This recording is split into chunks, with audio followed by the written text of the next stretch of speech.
hacer contacto a esta hora de la mañana para poder analizar este tema con César Ricaurte, director de Fundamedios, y también está con nosotros Byron Rodríguez, ex trabajador de Diario El Comercio, que son quienes en este momento viven en carne propia esta crisis que está viviendo Diario El Comercio. Quisiera empezar con César. Les doy la bienvenida a ambos, pero voy a empezar a conversar con César para poder darle contexto a este tema. ¿Qué pasó con Diario El Comercio, César, y dónde empieza la debacle? ¿Cómo se realiza esta venta de Diario El Comercio al conocido empresario mediático El Fantasma?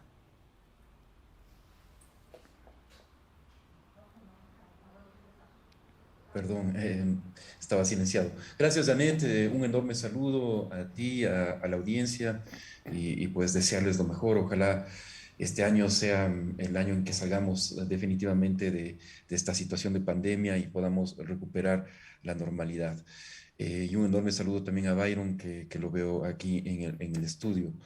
Bien, la investigación que publicamos esta semana revela que la venta de Diario El Comercio no fue simplemente una transacción entre privados, entre un empresario de medios mexicano que acumula medios de comunicación en todo el continente y una familia que tenía un medio de comunicación tradicional en el Ecuador, sino que hubo una intervención directa de parte de quienes ejercían altos cargos públicos en el gobierno de Correa y controlaban el aparato de propaganda del correísmo. Me refiero a los hermanos Alvarado.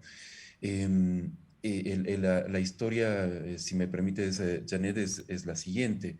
Eh, eh, ah, Había una situación compleja en la familia Mantilla, por X razones, razones de salud, de quién debía ejercer o debía asumir la dirección del diario. Eso hace que se provoque una situación de búsqueda de alguien que se haga cargo del diario. Ahí aparecen los hermanos Alvarado, le incentivan a el Fantasma González a que compre Diario El Comercio. El Fantasma González es un empresario mexicano que se especializa por comprar medios de comunicación, más que nada audiovisuales y radiales, ¿no es cierto? Él compra canales de televisión, radios en todo el continente, tiene radios y canales de televisión en todo el continente. Generalmente los compra en mala situación y su modelo de negocios es básicamente distribuir programación que puede compartir a través de esos medios. Es decir, compra una telenovela, por ejemplo, y la pone y la programa en todos esos canales. Con eso él invierte $1 y gana 100 dólares. Nunca el Fantasma González había invertido y nunca ha invertido después del Diario Comercio, nunca ha invertido en un medio impreso, menos en una empresa periodística seria, en una empresa periodística que lleva adelante periodismo de calidad. Entonces, ¿cuál es el ofrecimiento de los hermanos Alvarado? Que van a pautar publicidad, que van a darle los contratos de impresión al diario El Comercio, pero además que le van a arreglar problemas que tenía el Fantasma ya con 8 frecuencias de radio y televisión y que le van a concesionar un nuevo canal de televisión. Eso que es el actual Televicentro. ¿No es Sí, cierto? Todos estos pasos es verdad histórica, todo esto se concreta, o sea, no estamos hablando de algo que posiblemente se habló y no se concretó, no, todo esto se dio, ¿no es cierto? sí. Se puede acudir a los registros y la investigación también lo demuestra que cada uno de estos puntos se cumplieron. A Sí, cambio de esto hubo un César, pago de soborno, ¿sí? César, antes de ir a esa parte justamente del pago de sobornos, quisiera agregar al contexto y quisiera intercambiar opinión contigo para volver a esa época en que se vendió el Diario El Comercio. ¿Cuál era el interés y por qué intervienen tan activamente los hermanos del Alvarado en una venta de un medio de comunicación que debió haberse dado entre privados?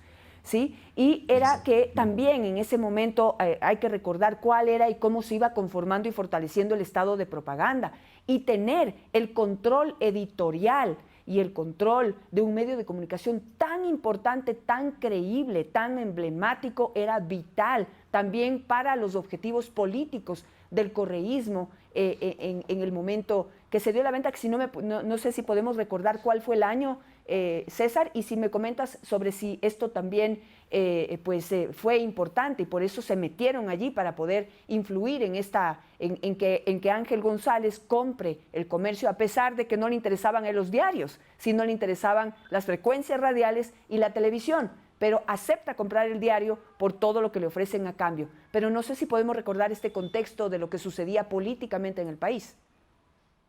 Por supuesto, Janet, en el contexto era obviamente de una guerra declarada en contra de la prensa independiente. Recordemos que el mismo Fernando Alvarado había declarado a la revista Gato Pardo que la estrategia del gobierno era aplicar la jardinería, ¿no es cierto? Y era extirpar las malas hierbas, así les llamaba a la prensa privada, ¿no es cierto? La prensa independiente. La idea era podar todos los días, eso era lo que decía Fernando Alvarado, a los medios independientes. Entonces, evidentemente había una intención de control de la prensa, de arrinconamiento de la prensa privada, ¿no es cierto? Y de intento de tomar el control de la prensa independiente. Ya para esta época estamos hablando de la venta se concreta en enero del 2015. Las negociaciones se dan alrededor del último trimestre del año 2015, del año 2014, perdón. Y para esa época ya, como digo, estaba operando totalmente esta estrategia de arrinconamiento, de poda de los medios independientes. Había, por ejemplo, se había dado el juicio contra el diario El Universo, ¿no es cierto?, que hace poco mereció una sentencia de la Corte Interamericana de Derechos Humanos. Entonces, ese es un poco el Ajá. contexto en el cual se da esta intervención de los hermanos Alvarado para ofrecerle al fantasma, por eso la investigación señalamos que se le ofrece, pese a que los hermanos Alvarado no eran los dueños, ¿no es cierto?, del diario El Comercio, le ofrecen todas las facilidades para que él tome el control. ¿Y qué era la contraparte? ¿Cuál era lo que Pero se les César, está ofreciendo? César, Primero fue un pago, César, sí. antes de ir a la contraparte e ir al detalle de lo Sí. que implicó esta negociación y qué fue lo que se les dio a cambio y cómo le allanaron el camino al fantasma para que pueda adquirir Diario El Comercio, quisiera integrar a esta conversación a nuestro colega Byron Rodríguez. Él es ex trabajador de Diario El Comercio y hoy representa a los jubilados del diario. Pero Byron, no sé si usted nos puede, bienvenido Byron, y si nos puedes Muchas recordar gracias, Janet. ¿qué fue, si podemos trasladarnos a esa época de la venta del comercio y qué fue lo que empezó a pasar en la redacción, en la administración de Diario El Comercio? ¿Cómo impactó este cambio en la administración de Diario El Comercio en los empleados y en los periodistas principalmente de este periódico? Muchas gracias, Janet, por la invitación y gracias por compartir con César Ricaurte, que con él fuimos ex compañeros en la redacción del Comercio. Y también felicito a César por la importante, excelente investigación, por sus excelentes documentos y testimonios y el contexto histórico. Brevemente, trabajé 26 años en Diario del Comercio, fui editor de cultura muchos años, editor de crónicas de política y siempre di clases de géneros periodísticos a mis compañeros del comercio. Y viajé todo el tiempo, toda la vida por nuestro querido Ecuador. Bueno, me concreto a la pregunta, hubo temor, eh, mucho temor cuando nos enteramos que el señor Ángel Remigio González, a quien le dicen el fantasma, porque sale muy pocas veces de su mansión de Miami, es la verdad. Entonces hubo mucho temor, mucha incertidumbre, es la verdad, en las 12 secciones de Diario Comercio. En el 2015 éramos más o menos entre periodistas, empleados técnicos y obreros de las prensas, 760 empleados. Y ese momento, Diario El Comercio, Grupo El Comercio, quiero decir, era uno de los grupos más importantes de periodismo del Ecuador y de América Latina, porque El Comercio también estuvo en el grupo de diarios de América, es decir, en los 12 diarios más importantes de América Latina. Solo cito tres: La Nación de Buenos Aires, el diario más antiguo de América Latina, tiene 187 años, El Tiempo de Bogotá, El Mercurio de Chile. Es decir, estaba entre los más importantes, y el convenio era que los 12 periódicos de América Latina enviábamos reportajes, crónicas, intercambiábamos, quiero decir, tecnología también, y también había intercambios, quiero decir, de becas. Es decir, los periodistas del comercio íbamos a estos diarios de América Latina tan importantes, se llama GDA. Después de un tiempo, por la incertidumbre que teníamos, conocimos que el comercio dejó el GDA. No sabíamos por qué, preguntábamos a ejecutivos, a, a editores y todo, y nos dijeron que le sacaron del comercio del GDA, porque estaba con una familia, lo cual yo creo que era falso. La verdad, después conocimos que le sacaron a Diario El Comercio, no quiero utilizar otras palabras, porque compró el señor Ángel Remigio González. Y la verdad, sus negocios, para ser exacto, no fueron muy claros. No solo en el Ecuador, en toda América Latina, porque él tiene alrededor, creo que de 80 medios de comunicación en América Latina y mucho más en Centroamérica, especialmente en Guatemala, en Centroamérica. Es importante conocer que, por ejemplo, él influye mucho en la política de cada país. Como bien lo dice César Ricaurte, él compra medios que están en una crisis económica. Y después, claro, fija mucho dinero y les hace crecer. Sí, Byron. Y cada candidato para la presidencia, especialmente en Honduras, en Guatemala, le consulta a él. Claro, Byron, pero quisiera saber cómo impactó esto en las salas de redacción.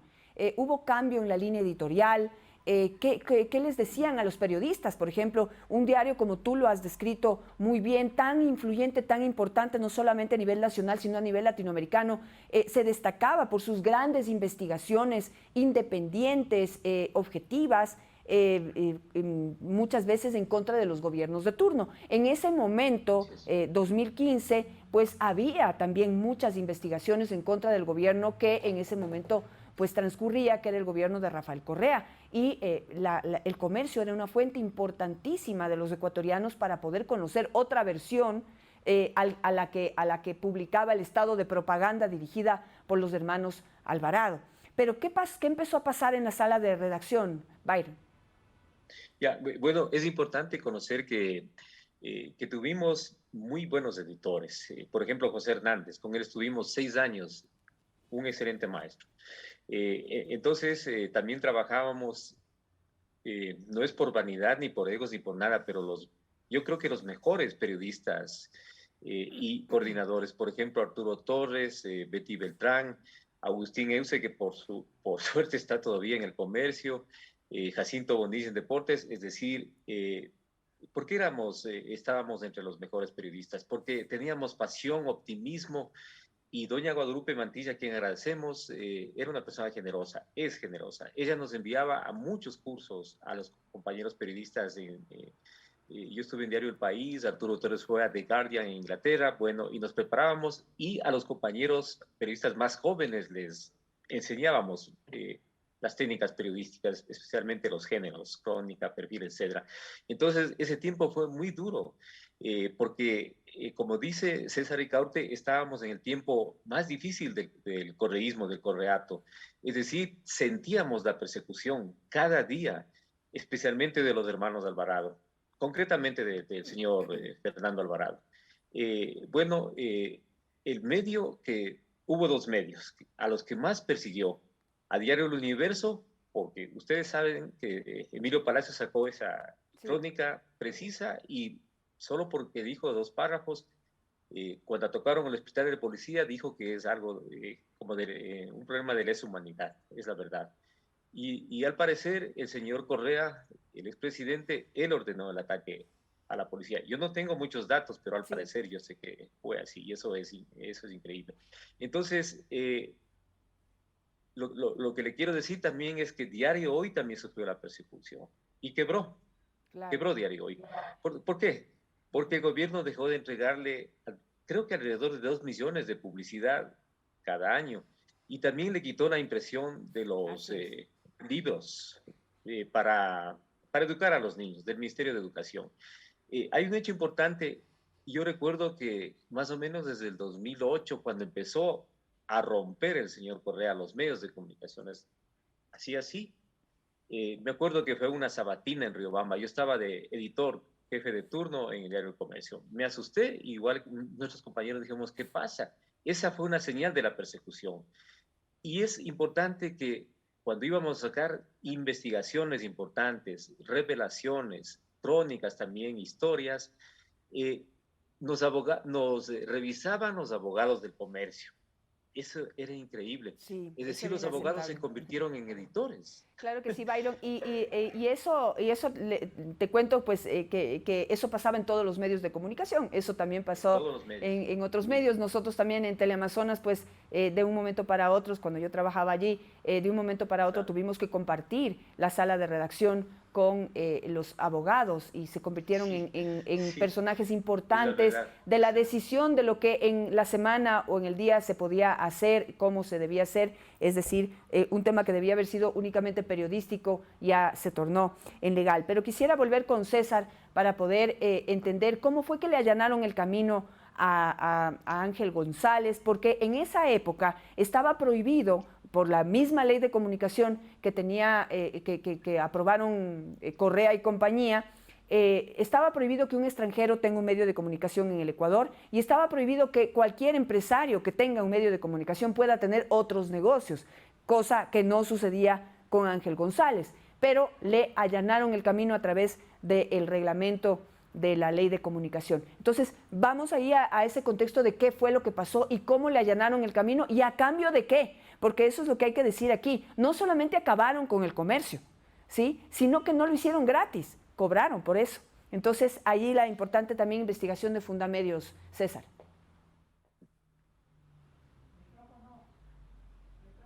Exactamente, Janet. Hubo una transacción, se les pagó según nuestras fuentes y el registro que tenemos, porque en la investigación hemos incluso mostrado los cheques de los pagos a los hermanos Alvarado y a altos funcionarios del Estado, exministros, como que nuestras fuentes señalan al exministro de Telecomunicaciones, Augusto Espín, por ejemplo. Pero el tema se les paga aproximadamente $530,000 y más favores. Es decir, se les da también viajes a Miami, se les entrega equipos de producción audiovisual e incluso bicicletas. ¿A cambio de qué? Del control editorial del diario, justamente. Es decir, había un deseo explícito, y esto nuestras fuentes han sido absolutamente certeras en señalar que los hermanos Alvarado pidieron el control editorial de Diario El Comercio y trataron de ejercerlo. Eran de quienes de forma muy invasiva tomaban el teléfono todos los días a presionar a los directivos del Diario El Comercio para fijar, impedir la publicación de ciertos reportajes, pedir la publicación de otras notas, pedir el despido de periodistas, pedir que no se contrate a otros periodistas. Hay dos casos emblemáticos. El uno es el del periodista Martín Pallares, que es despedido por un pedido expreso de los hermanos Alvarado, y la otra es del periodista Andrés Carrión, quien es contratado como el anchor del nuevo canal de televisión de Televicentro, que tenía ya la marca del comercio. Ese era el plan, ¿no es cierto?, utilizar la marca del comercio para el nuevo canal, y se le impide. Andrés Carrión dura 24 horas en la pantalla de Televicentro. Y entonces lo que estaba en juego era dinero, favores y el control editorial de un grupo mediático tan importante como, como ustedes han señalado. Claro, cabe señalar, y esto, el testimonio de Byron es muy importante, que hubo una resistencia de parte de la redacción.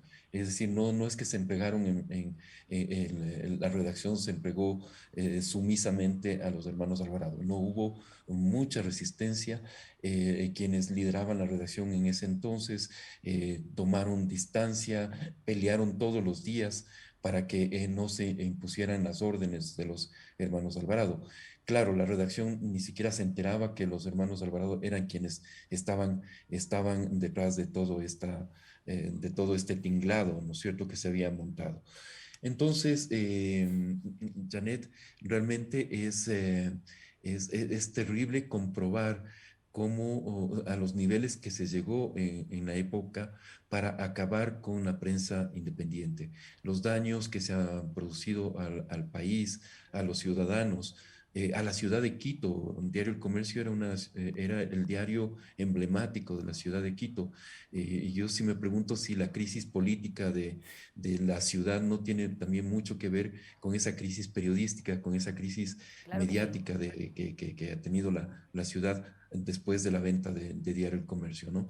Así Pero es. lo que queda claro es que hubo un hecho de corrupción aquí, de que hubo un empresario que pagó favores a altos funcionarios del gobierno de Rafael Correa para hacerse con el control de Diario El Comercio, para que le arreglaran los problemas con frecuencias de radio y televisión y para que le entregaran un nuevo canal de televisión. Así es, y como hemos señalado claramente, no fue gratis. Es decir, no solamente que quisieron el control editorial, sino que por eso cobraron a título personal y como lo revela la investigación de Fundamedios, $530,000, $500,000 recibieron los Alvarado a través de un personaje del que es la primera vez que se habla, que es José María Bacheli Ortega, un cantante a quien Correa habría conocido, de acuerdo a la investigación, en una de las sabatinas, y que se convierte en ¿quién? En el testaferro. Es el que recibe todos estos pagos y los triangula hacia las cuentas de los hermanos Alvarado. Lamentablemente por el tiempo no puedo ya indagar mucho más en esta importante investigación y no quisiera dejar de preguntarle a Byron. Byron, por favor, de manera muy corta, pero quisiera que me cuentes en qué situación están actualmente los empleados, ex empleados y jubilados del comercio, porque entiendo que hay una situación económica muy compleja en la que los que más están pagando los platos rotos son precisamente los empleados de Diario El Comercio. Cuéntanos, por favor, de manera muy corta, cuál es esa situación. Sí, sí, Janet, muchas gracias. Así brevemente, solo quiero poner un ejemplo de la persecución. Por ejemplo, Alberto Araujo, un periodista que todavía está ahí, muy preparado, él hizo una investigación de la compra de Coca-Cola, de la concesión de la hidroeléctrica Coca-Cola Sinclair, y descubrió que faltaba, más o menos era un déficit de $600,000. Inmediatamente ahí conocimos que Fernando Alvarado protestó y nos ordenó, porque fue una orden con una carta por esa ley mordaza de comunicación, que no es así. Incluso nos mandó, y eso para nosotros fue en verdad muy duro, muy fuerte. Sentimos mucha tristeza. Ya mandó las páginas diseñadas, Claro. la página diseñada, incluso la primera página diciendo que es falso, no hay un déficit. Sí, Pese a que Alberto consiguió todos los documentos. eso no Ya. era triste, Eso es Byron. Yo sí lo digo con todas fue sus letras. humillante, fue Eso era humillante, fue humillante, indignante, indignante, porque eso hicieron en humillante. varios medios de comunicación y ver los diarios enmarcados con los titulares como a ellos les gustaban y la redacción como ellos querían, era realmente indignante y un golpe a la democracia, un golpe a la libertad de expresión. Pero vamos a lo concreto, Byron, por favor, ¿cuál es la situación ya económica de los trabajadores y ex trabajadores de Diario El Comercio? ¿Cuánto les adeudan y qué Es muy soluciones duro. están dando? Janet, muchas gracias. Este momento están trabajando en el comercio entre periodistas y obreros 250 personas, entre periodistas y todo. A ellos sé que les han pagado solo el 13º sueldo y les deben de 2 meses. Y están desmotivados, muy desmotivados. Claro, no les pagan el sueldo, no tienen para su alimentación, para educar a sus hijos, porque muchos tienen niños en las escuelas, otros en las universidades. Entonces a ellos no les han pagado, sé que 2 meses. Hubo 240 despedidos desde cuando comenzó la pandemia, porque es importante que la pandemia también le afectó al comercio. Y ya el año que estuvimos en nuestras casas, ya dejó de circular en papel, quiero decir. Y eso fue una crisis muy dura, porque el comercio no solo fue influyente en Quito, por supuesto, porque nació en 1906, el 1 de enero en Quito, ya cumplió 116 años de historia y siempre acompañó a la historia del Ecuador. Claro, y Influyó en la sierra. estos 250 despedidos, digamos, por efecto de la pandemia, 240, 240 sí. despedidos por efecto de Desde la pandemia, ¿les pandemia han hasta, pagado las hasta septiembre. indemnizaciones? ¿Les han pagado las No, indemnizaciones? no, sabe que Janet, hay un acto muy ilegal. Los compañeros fueron presionados para que el comercio y, bueno, en concreto, Ángel Remigio González, el fantasma, les pague cada 2 o 3 años. Es decir, a unos compañeros deberían pagarles exacto como dice la ley, en un mes dice la ley laboral. Y les van a pagar entre 2 y 3 años. Y eso es un prejuicio, Claro. pero tremendo, y además es algo ilegal. A los 240 despedidos, a ellos les pagan, creo que ya les han pagado, eh, creo que un mes, pero a la mayoría les deben entre 2 y 3 Claro, meses. Es la verdad. perfecto. Somos 180 jubilados. Yo represento a los jubilados y la verdad, a los jubilados nos pagaron en diciembre, es la verdad. En enero estamos esperando, pero a algunos compañeros, especialmente a una persona con discapacidad especial, ella es madre soltera y yo le doy el nombre, no tengo problema, se llama María Carvajal. Ella mantiene también a su madre y qué insensibilidad, no le pagan todavía, creo que sí, Perfecto. el última vez no le han pagado y ella necesita Qué lástima. porque muchos compañeros tienen créditos. Y hay un hecho importante, brevemente, 7 compañeros jubilados pidieron préstamos eh, e hipotecaron sus casas, pidieron préstamos en cooperativas, es la verdad, para sobrevivir, para seguir adelante. Es decir, los casos son dramáticos. Claro. Algunos compañeros están sobreviviendo con la ayuda de sus padres, incluso de sus hijos que están trabajando. Y lo lamento Imagínense mucho. qué crueldad, Janet. Es Byron. muy dura la situación de todos. Sí, Byron, realmente muy dura la situación del comercio y mi solidaridad total con mis colegas, amigos y compañeros de Diario El Comercio, contigo también, Byron. Quisiera terminar Gracias, Janet. esta entrevista también, César, te pido muy concretamente, hace falta, digamos, está la investigación periodística, pero hace falta una denuncia formal en la Fiscalía. ¿Ustedes la van a poner o esperan que la Fiscalía pueda iniciar esto de oficio, que también lo puede hacer? Pero esto no se puede quedar así. Ujú. Sí, Janet, bueno, primero permíteme expresar también nuestra solidaridad con los trabajadores y ex trabajadores de Diario El Comercio, son los que los impactados directamente por esta transacción.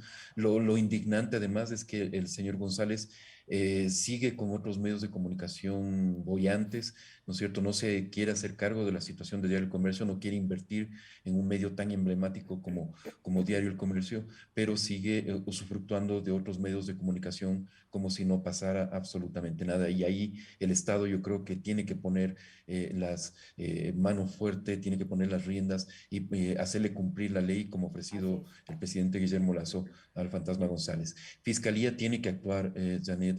Hemos entregado la documentación a la señora fiscal, a la señora Diana Salazar.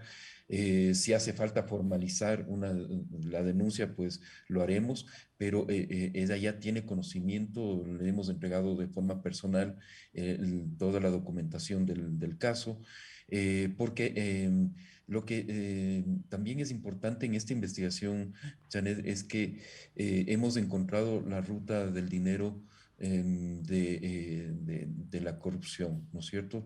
Y creo que hay que seguir ese hilo, que hay que investigarle a este personaje, José María Bakeli, porque podría ser la figura clave en esa ruta del dinero de la corrupción del correísmo, ¿no? Así es, y la ruta está marcada justamente con datos muy certeros en esta investigación extraordinaria de Fundamedios. Mis felicitaciones, César, por ese esfuerzo y por esa valentía de poner pues en evidencia todo esto que ha ocurrido, que tiene mucho más detalles. Por el tiempo no podemos entrar ahí. Si nos ponemos a ver cómo le dieron la frecuencia de TVC al fantasma, ahí nos podemos quedar también toda la mañana, y también en el hecho de que no solamente el correísmo favoreció a Ángel González. Este favoritismo permaneció también durante el gobierno de Lenín Moreno, en donde también hubo un acuerdo o aparente acuerdo para que no haya ataques al gobierno de Lenín Moreno por parte de un diario tan serio y tan creíble como Diario El Comercio. Pero